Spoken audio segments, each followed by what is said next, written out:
So one survey shows that about 65% of startup failure is attributed to the startup team. So this can be conflict within co-founders, which is very, very frequent.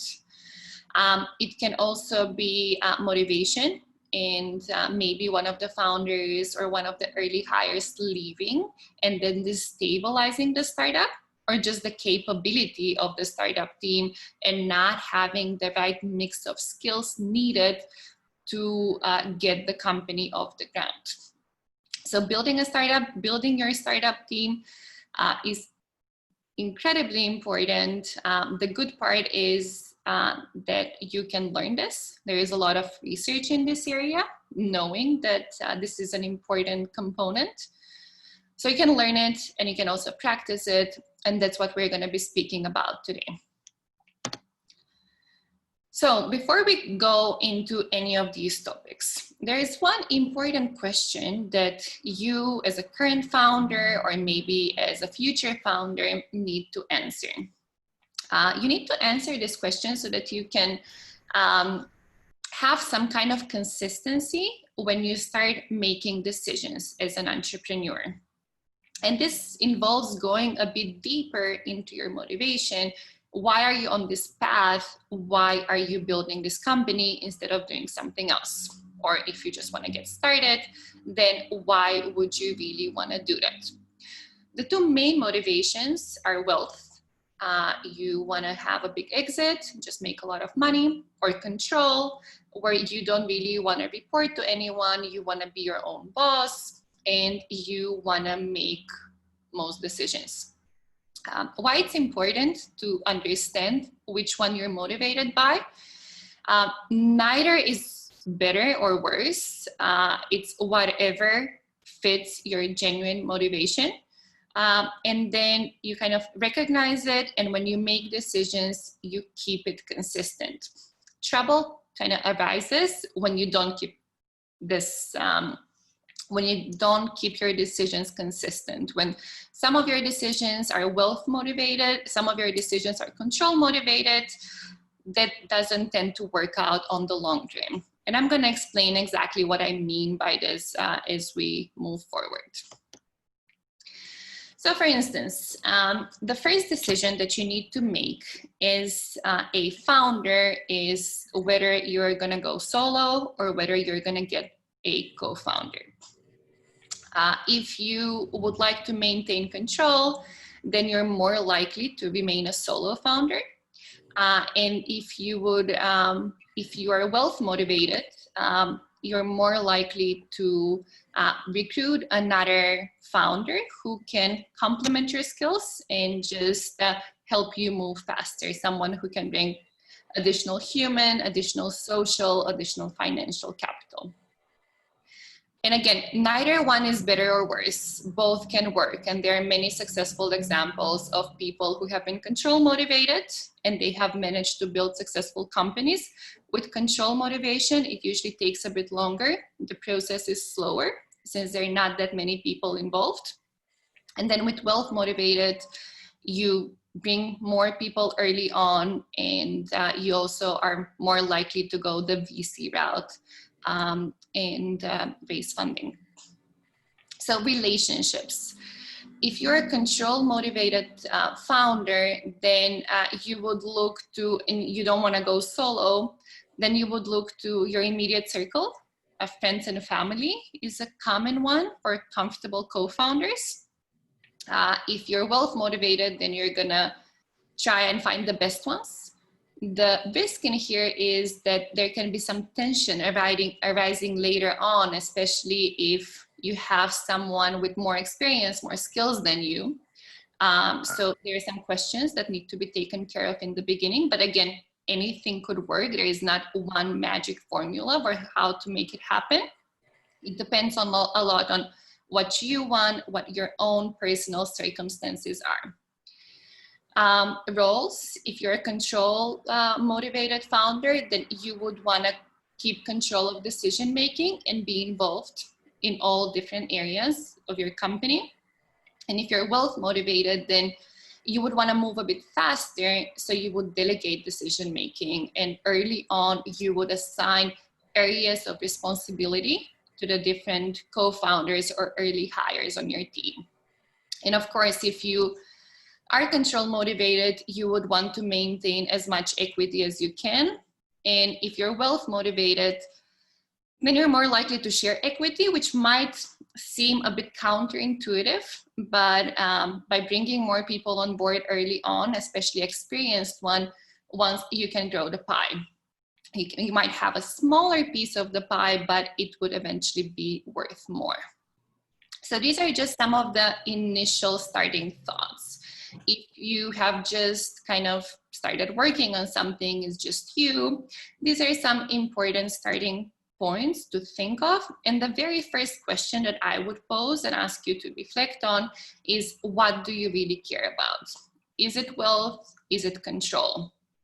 And it is an important one that influences everything later on. Okay, so founding team. What is the, let's say, best size? And again, there is no such thing. I have some statistics in here that might be useful. The most common size is 2 or 3 co-founders. I wouldn't recommend more than that. But there are teams of 4 or 5 who are successful. Not too many though, but it still exists. There are also solo founders. You need to be, I think that some people just prefer being solo founders and they're much, much better this way. But you need to be a very self-driven person to make it through the ups and downs of a startup as a solo founder. So not everyone can do that. So some factors to consider if you want to go solo. Do you have the needed resources? Do you have the knowledge, the network, the financial capital? You'll never have everything, of course, but do you have all the basics covered? What is your personal preference? Are you the kind of person who doesn't like sharing decision-making or control? Then it might be best for you to go solo. And speed with which you want to grow. So again, as a solo founder, not always, but in most of the cases, the company is going to grow slower, which is just normal because everything depends on you. So important decisions to consider in the beginning. 2 people is the most frequent one. And I think 3 is like the second most frequent one. Both in here, we can see this is the same both for tech and life science startups. Okay, so when you're selecting your co-founders, what are the important things to consider? First, what kind of skills do you need? If you have the technical skills, but you don't have any business skills, you would want a person who would complement you or the other way around.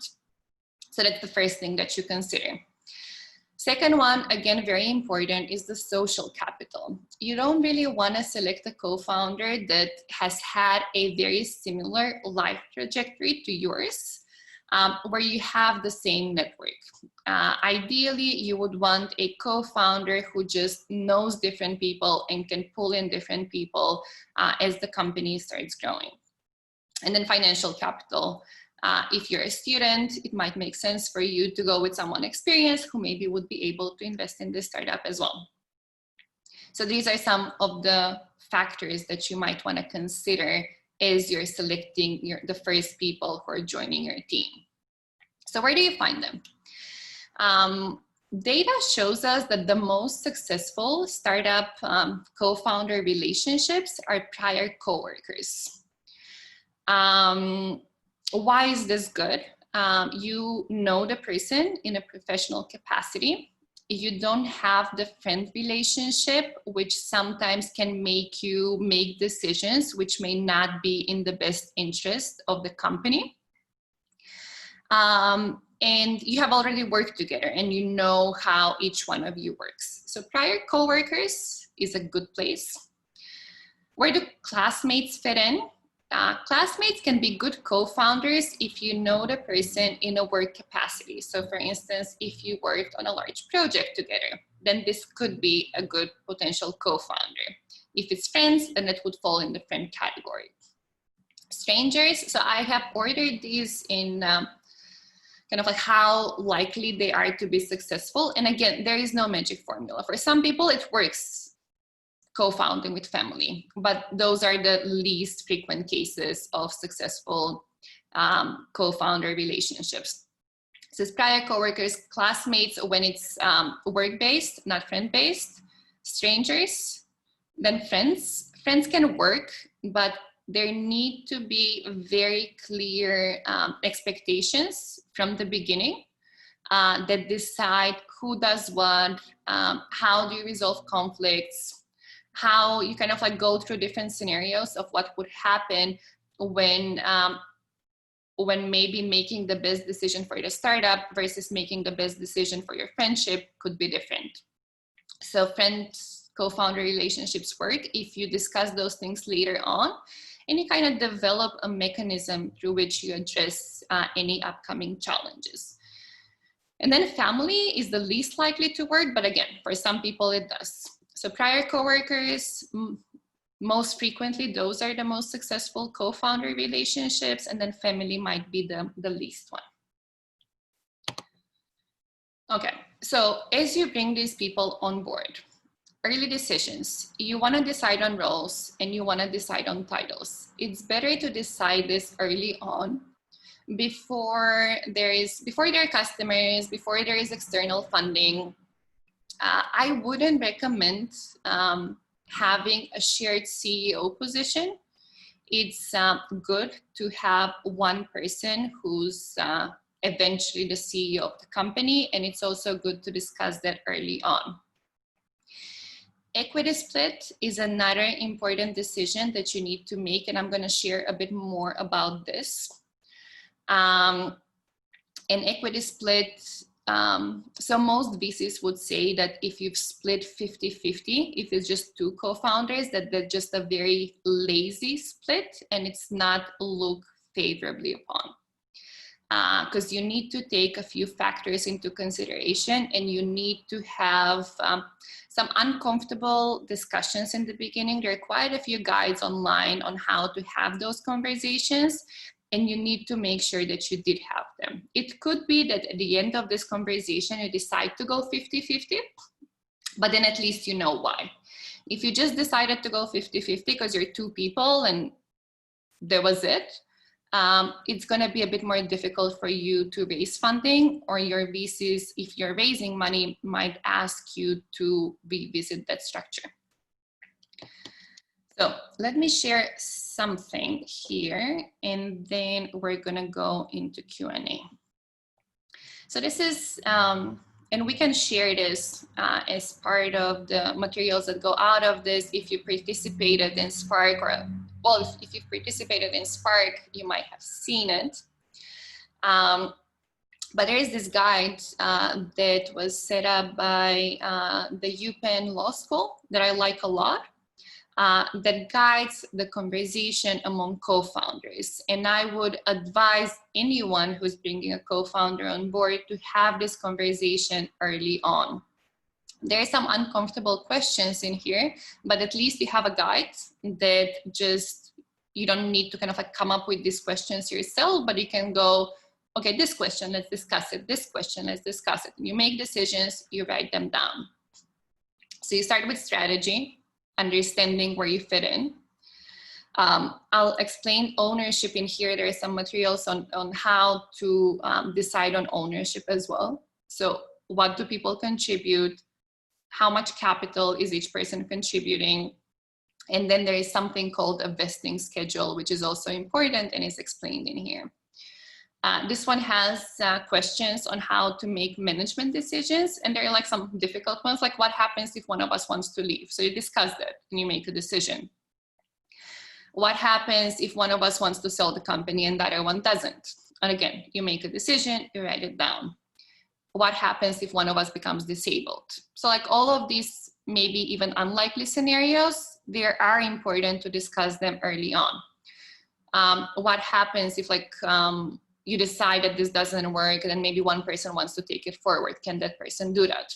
Can we launch other startups while working on this? These are all kind of important, very, very important questions to have early on. And I would strongly advise using this there are many guides like this. This is my favorite one. There is something that is good in here is there is a founders collaboration agreement, which you can also sign prior to incorporating.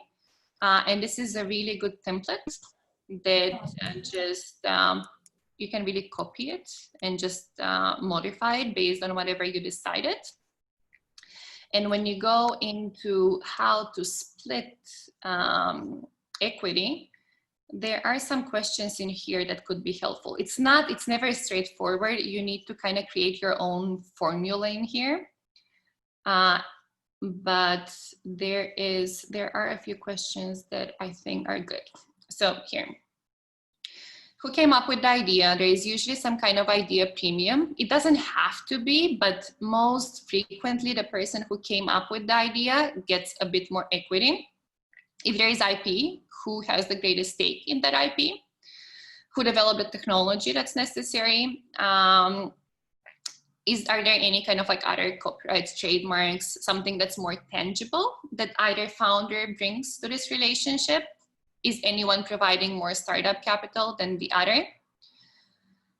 Time that has been invested, is one person full-time, the other one not? That's a very important one. What was the opportunity cost for each founder to pursue this if it is full-time? And then maybe the industry expertise. So you can start with answering these questions, and that might help with the equity split. You want to set aside 10 to 20% for early hires, and then the rest you split between your co-founders. So these are some important questions to consider in the beginning. The last thing that I'm going to mention in here is something called vesting.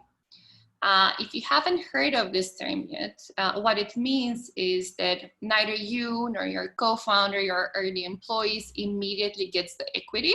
You earn it over a certain period of time. So with vesting, there is something called a cliff period, which means that, let's say, if the cliff period is 2 years, if anyone leaves before those 2 years, then you get no equity, 0. And then after those 2 years, let's say you have a vesting schedule, the total one is 4 years, you earn your equity on like a monthly basis or something. So you don't just immediately get it. Why is this important? You don't want random people owning parts of your company who might not later be involved with building the company. That would be quite a waste, because like those people also have voting rights and can influence decisions. So these are some of the things that are important early on.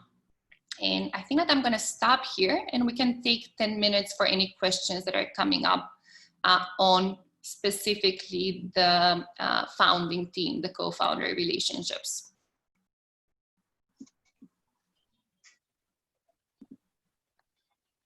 I can do this.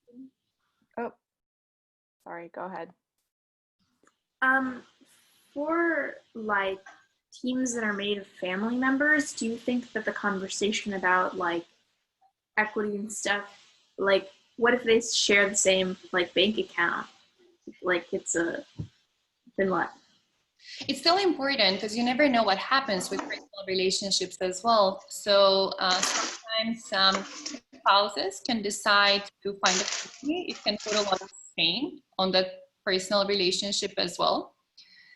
So you really never know what happens in life. So whoever it is, I think that the closer the person is to you when you're starting in a company, the more important it is to put things in writing. Because then at least you have something in writing. So when you have an uncomfortable situation, you can go back to this. So I'd say yes, you still split it. And then if you have shared assets, then you still combine it in your kind of like personal life. But definitely still have the conversation. Okay, thank you. And if you're raising money, then your investors would want to see that.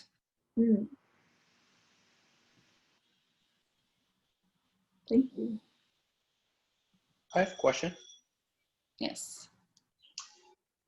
Thank you. First of all, are you going to share these documents with us or no? Yes. Okay, and my question would be, when will these like agreement be signed? Before incorporation or before doing the pre-incorporation work? As early as possible. So this agreement should be signed as early as you can. And the way that this one is structured is before incorporation. It's just an agreement between your co-founders. So you're not a big fan of finding a co-founder after incorporating? You could find a co-founder after incorporating, but it's yeah, you could, but it becomes a bit different. I think that once you incorporate when you have a customer or when you have an investor. Otherwise, why would you go and incorporate? So if you already have a customer or if you already have an investor, the person who later comes on it wouldn't make much sense for them to become like an equalish co-founder. It would be like a founding team member. And then you can still have this conversation. Also, like, let's say you have two people and later on you bring a third person, you can still have this conversation. But I would say like every time you're starting a relationship, the earlier the better. It's much easier to have this conversation before there is any money involved.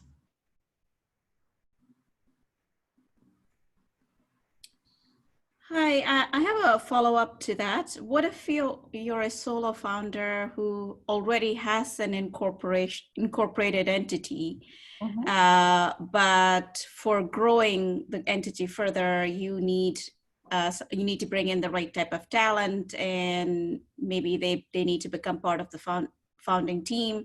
What are ways in which how do you actually think about the sort of the founder role in that context? A good way I like to think when in this situation is thinking of,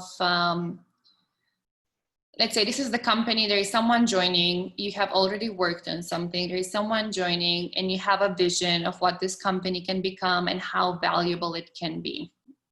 I would like to think of it as the work that you as a solo founder have done to date. What kind of value has already been created? So kind of what part, how much is the work and money and everything that you've put in to date? How much is that worth? And it's again difficult to think about this because it's not super straightforward. But you can say, okay, to date, I've had this much in revenue, or like I've built this product, or like, I don't know, I have this IP, whatever it is. And then you assign a value to that. And if that's valued a certain percentage of kind of like the total value of the company, then that's how much you get. So let's say you've built like 25% and then you have the best 75, you can have this conversation and split between you and the person you're bringing on board. I think that's one way to think about this, but again, there is not a magic formula for all of this. There are kind of like some things we know work and are good, and other things that you as an entrepreneur need to figure out on your own and see what's best in your personal scenario. Does that help? It does, thank you.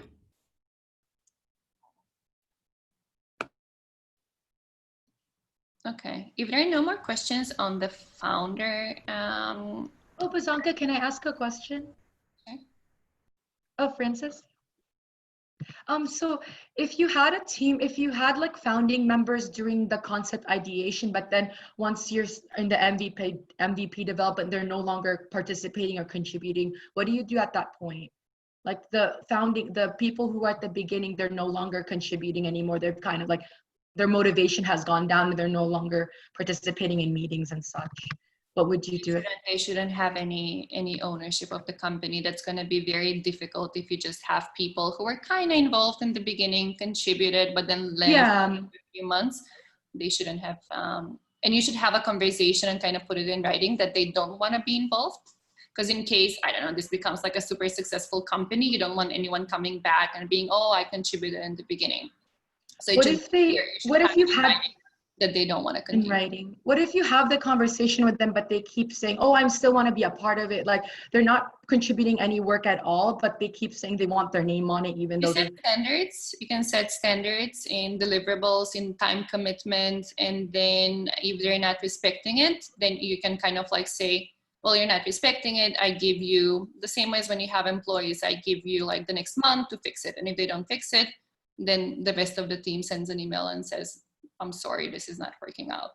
So try okay, to so you have just a process around it. okay, you give them kind of a project to do, and if they don't fulfill it, then that's kind of okay. That makes And a lot this of is the sense. same. You kind of like you keep yourself accountable. Kind of like you use the same standards for yourself and the rest of the team that you use for them. You don't just kind of like make up something for them, but you do the same thing for everyone, and then they are the ones who are not keeping up, and then it doesn't make sense to share the company with someone who's not contributing and increasing the value of the company. That makes sense. Thank you so much. I appreciate it. Okay.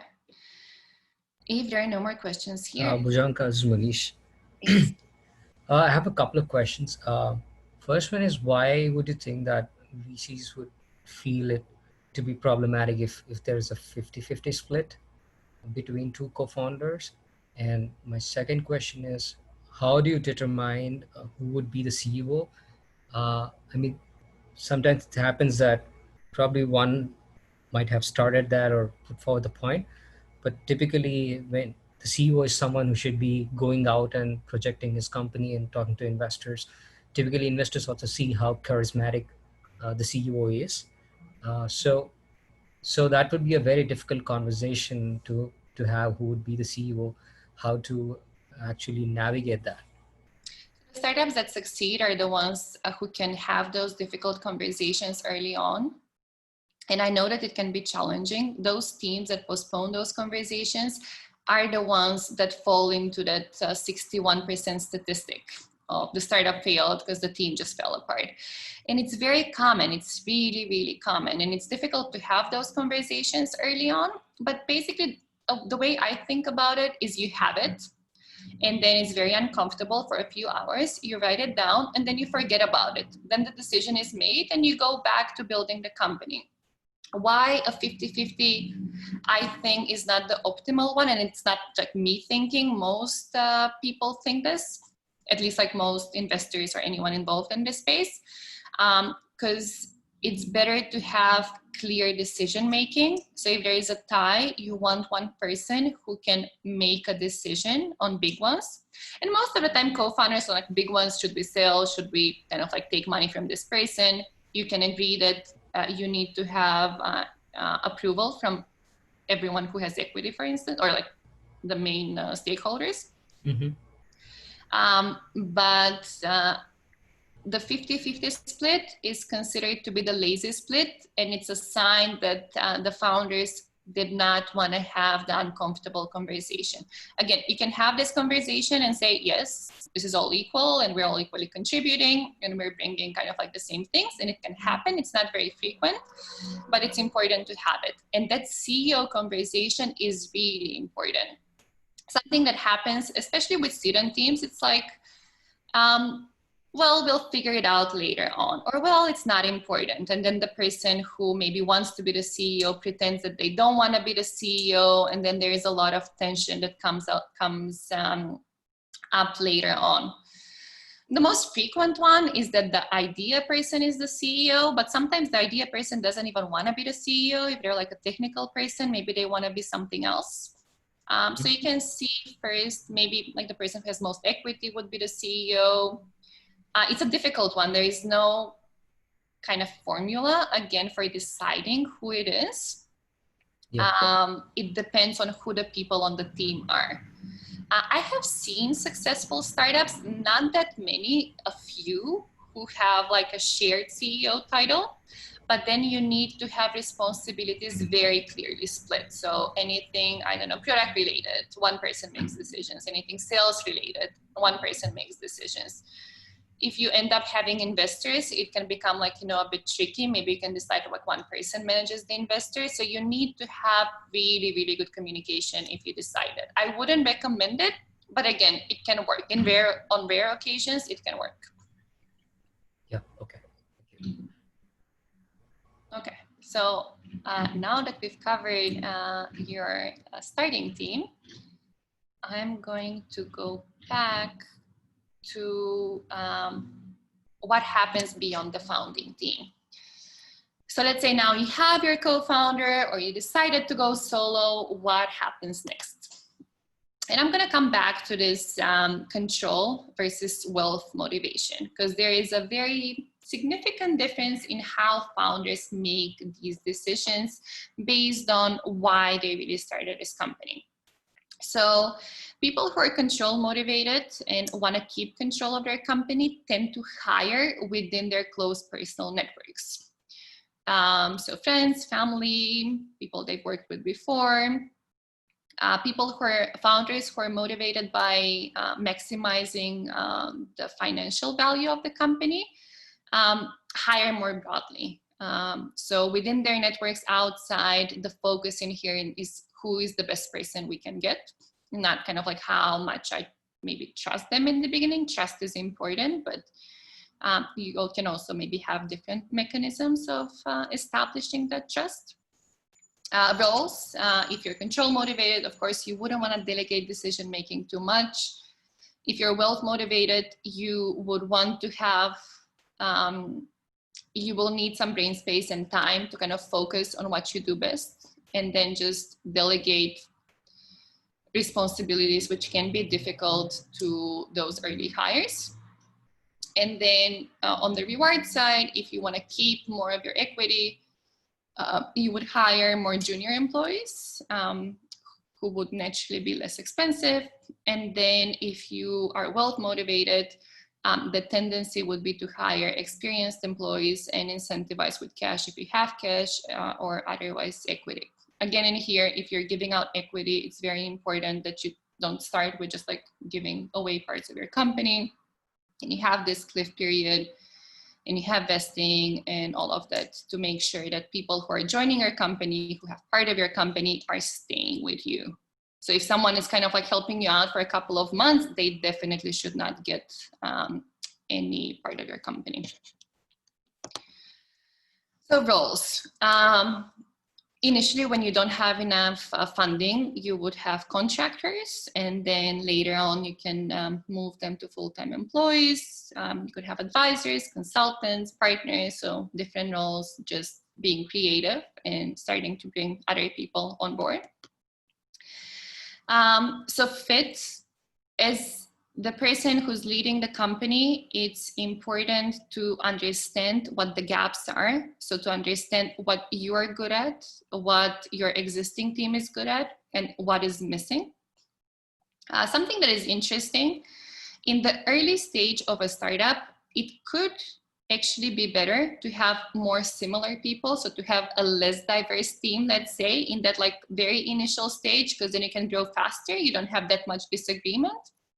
Long term, all research shows that it's better to have a diverse team and have different experiences, different backgrounds, all of that. So a danger is if you start with a team that's not very diverse, then if you have like 4 or 5 people like this already, you'll tend to attract more similar people. So it can be more difficult to build that diversity later on. And this is something that you need to be very conscious about. You cannot just let it happen. You need to think about who you're bringing on board, how are they filling different gaps, and all of that. And then something that you want to decide together with your co-founders is what are the values, what is something that you cannot compromise on. And this should be clear, because that's kind of like going to be what influences how the company performs later on. So when you start recruiting, make sure you understand what kind of talents you have, what is missing. If you're already starting to recruit, you want to make sure that your roles and the roles of existing team members are defined. It's good to have job descriptions. You don't need to become super bureaucratic, but at least to make sure that everyone has the same understanding. Teams very frequently assume that everyone has the same understanding of what other people are doing, but most of the cases, that's not really reality. Most early hires do come from founders or startups that have investors, their personal connections. Something that is a good recruitment tool is hackathons. Many also like university teams find good either co-founders or early hires through hackathons. Why are they good? Because you can experience what it's like to work with a person and see how they react when they're stressed out, how they react under pressure, how they celebrate.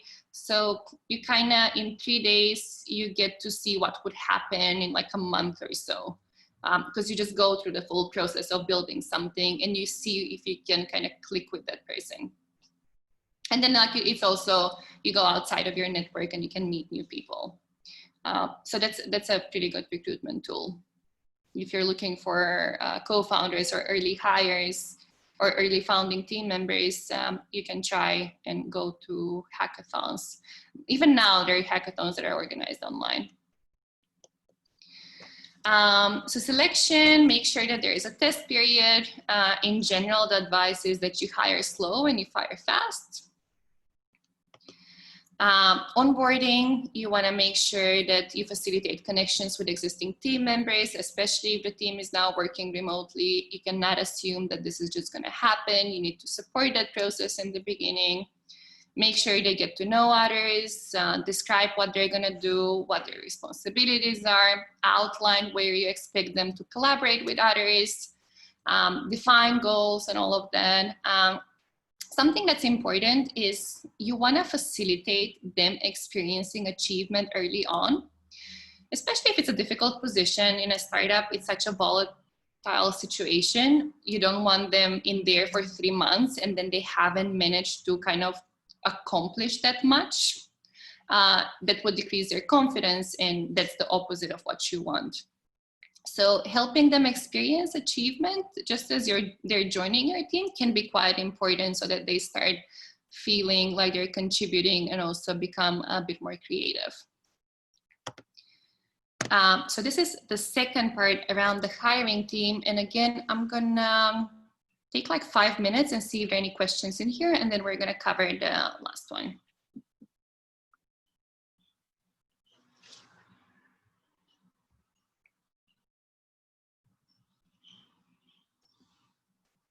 Is anyone hiring at the moment? Yes.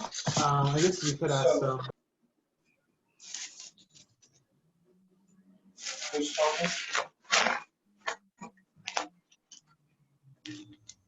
Yusuf, do you have a question? Yes. So my question is, I think you mentioned it briefly, but if you can give us a little more insight.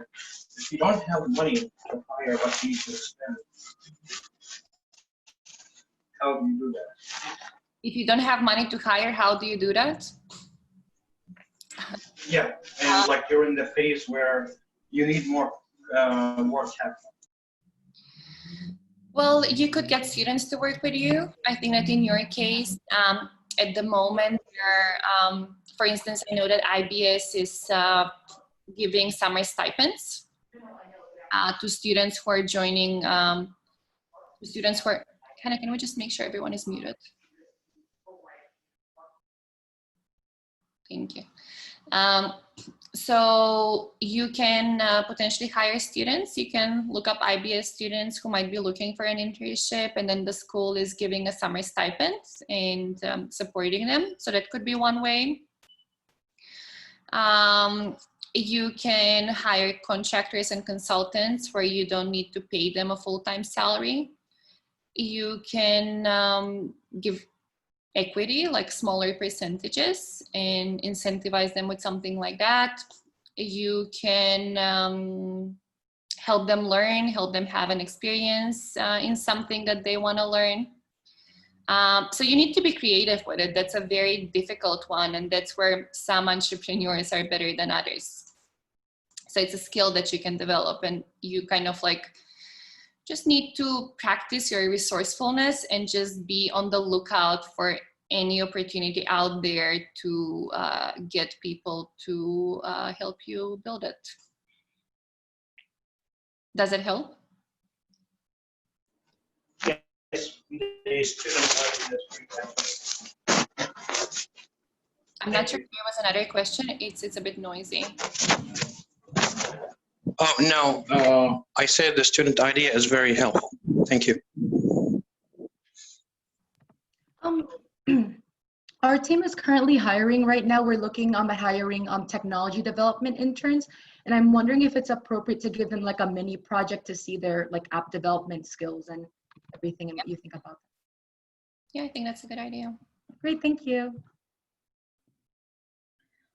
Our team is also hiring for digital marketing or any type of social media marketing.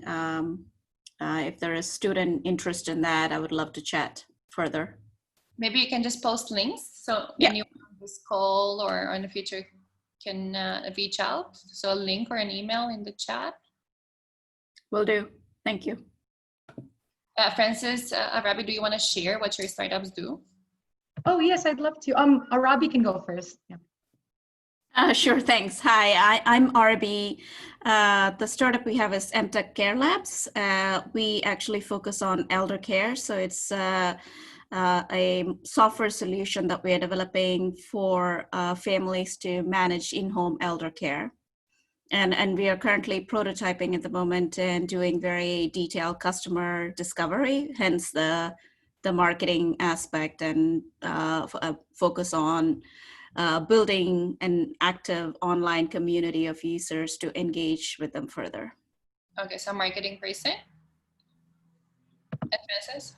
And for us, our app is called Uni Self Care. So it'll be an app with 2 platforms. So there'll be a self-care community platform where users can interact with other users virtually or in person to kind of have self-care discussions and kind of form a community with each other in new environments, whether they're a new college student or a new working professional.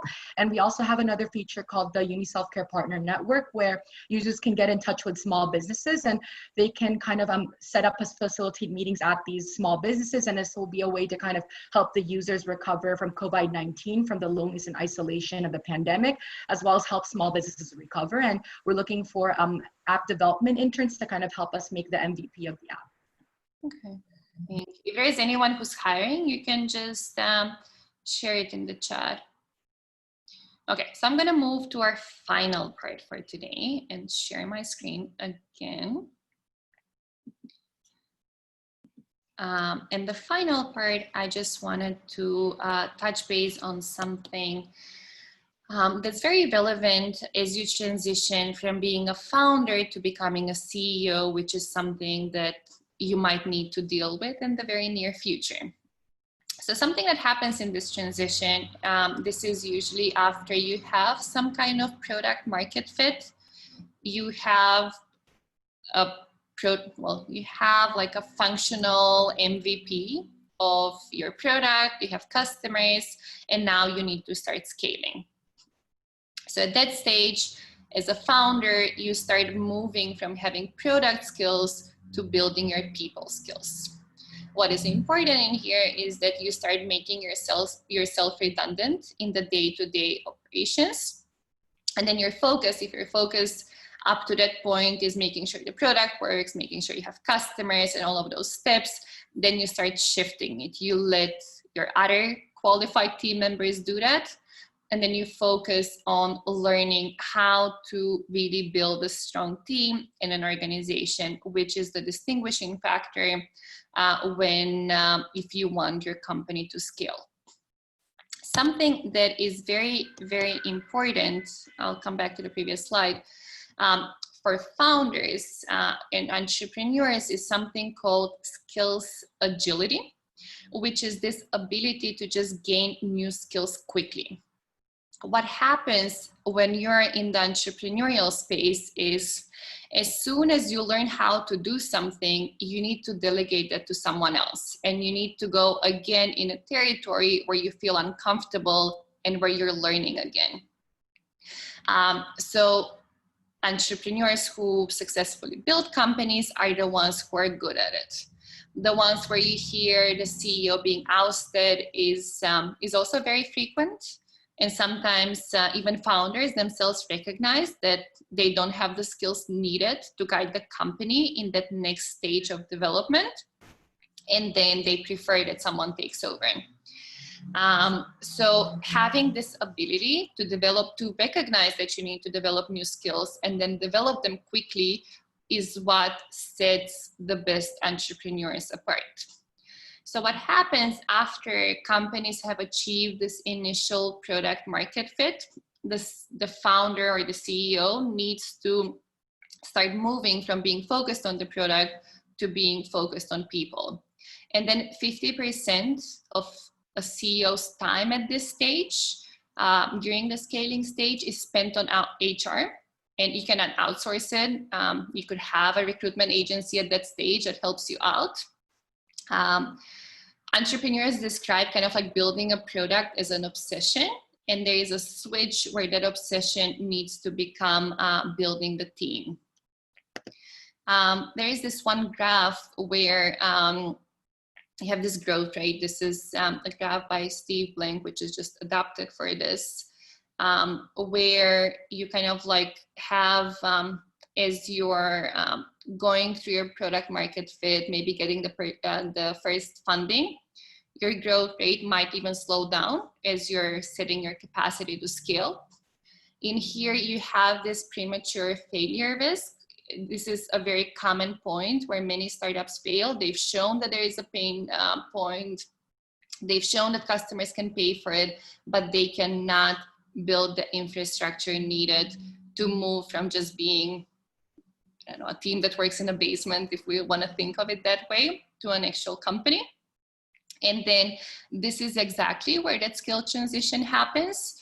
You as the main, kind of the leading entrepreneur, need to move from just understanding your product and your space really well. You still need to kind of do that, but you need to also build organization and people skills. I know that for most of you, this is still early on, but just keeping it in mind of how you go from it's you bring in founders, you bring in your team, and then you already have your early team, and this is the stage when you start scaling and build an organization.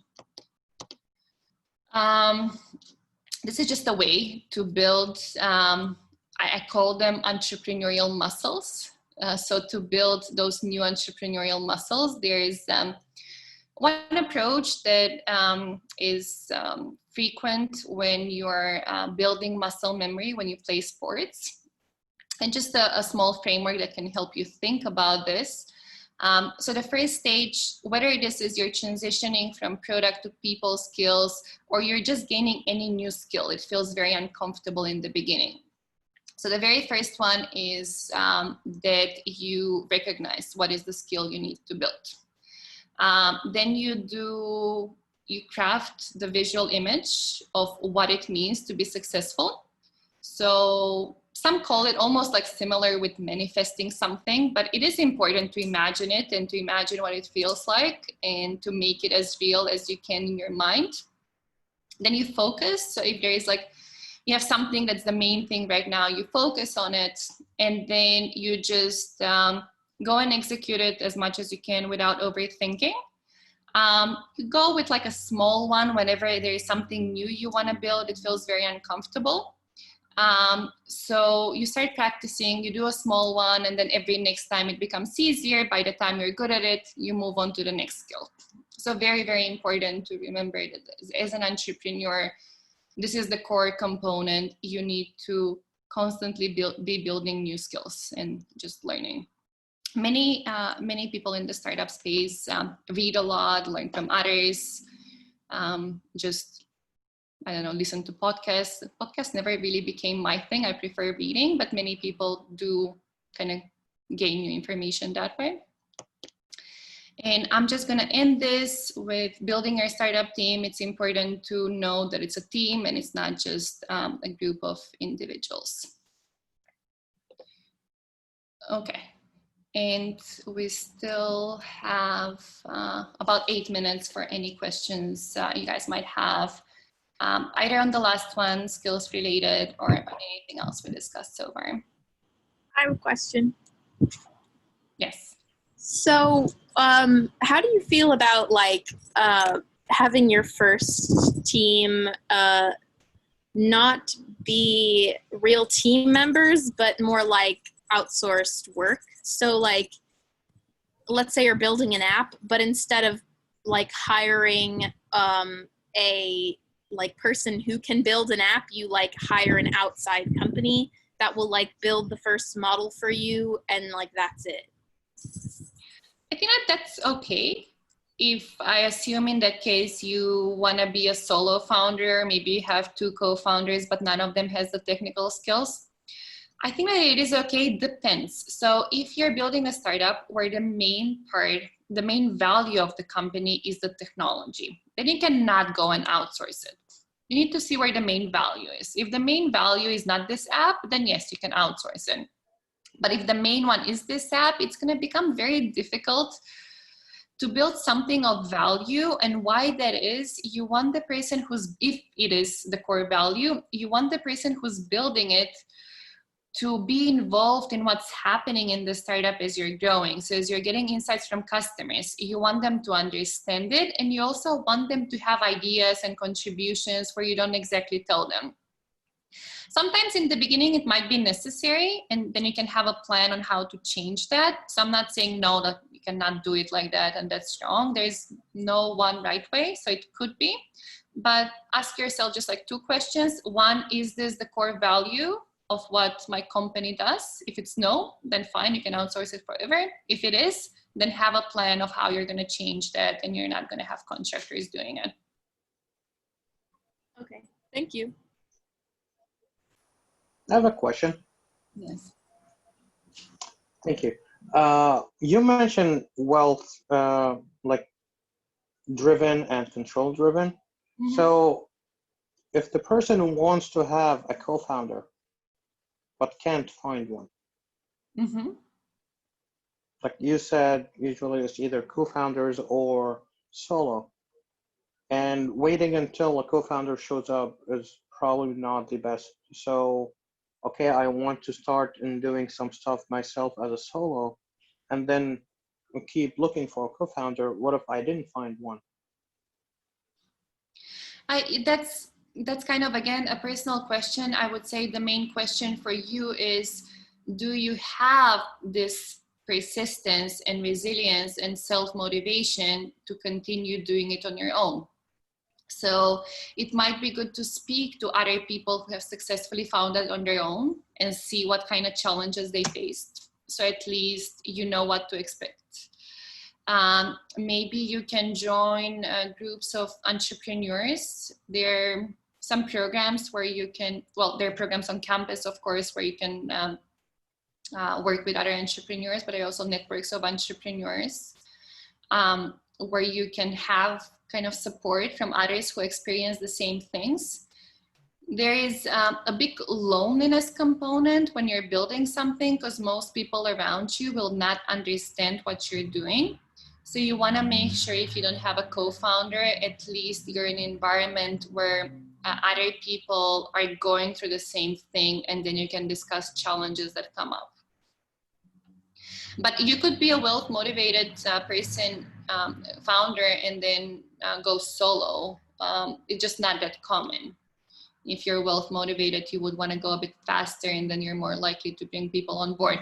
But it's a very, very important decision. You shouldn't just bring anyone on board. You need to make sure that you're bringing the right people on. So if you don't find anyone, it's better not to have someone than to have the wrong person, for sure. So you shouldn't just bring someone for the sake of having someone. But make sure that you understand what's awaiting you in a way.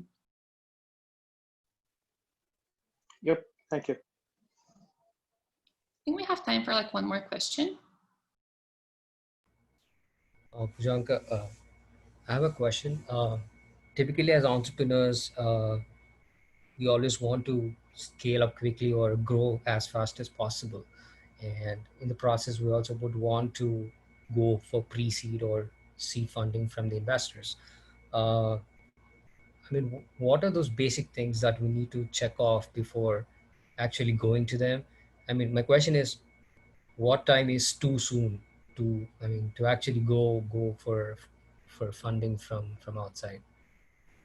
Well, we have a whole webinar. I'll let Hannah explain this. I'll answer this briefly, but we'll have a person who knows much more on this topic and is an angel investor, has raised funding, has invested in startups, and he'll answer exactly this. And Hannah will say kind of like when this is happening if you don't have that information.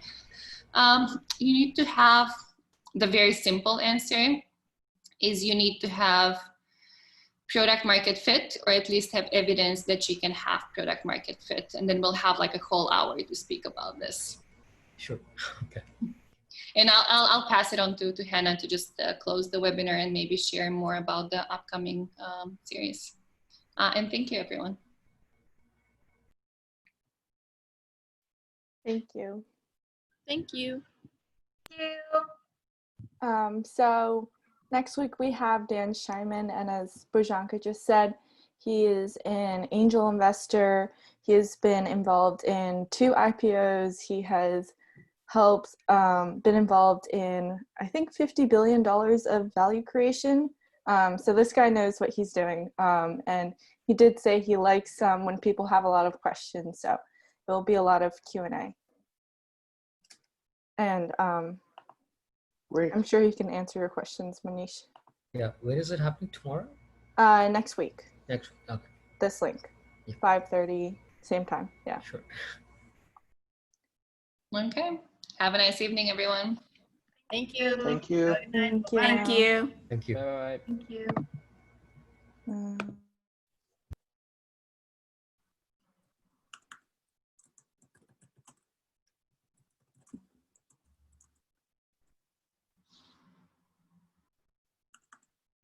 Mm. Okay.